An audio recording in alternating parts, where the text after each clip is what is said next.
Shillong leit, me don't think him. But ngan me long, Christu konuble.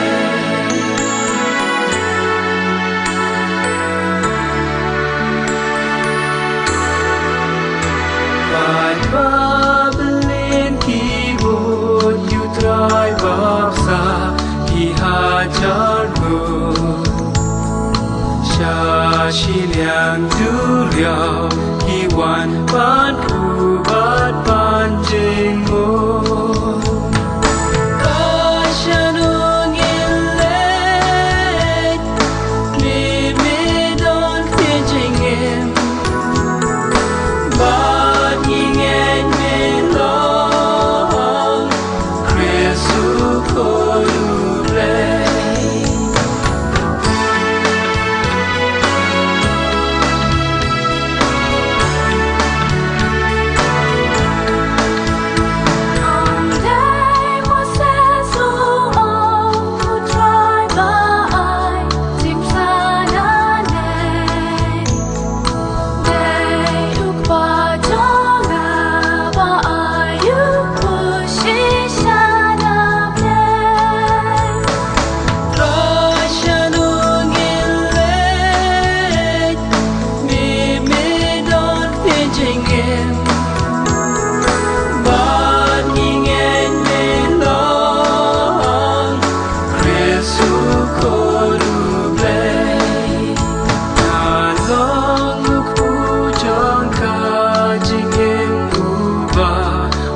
Jar babam duni buku tahun imjuna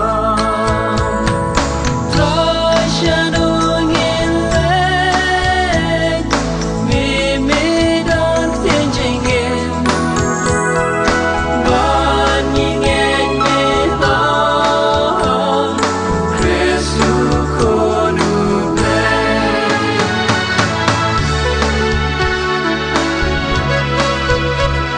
Trai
me don't think him but ngan me long Christu konuble.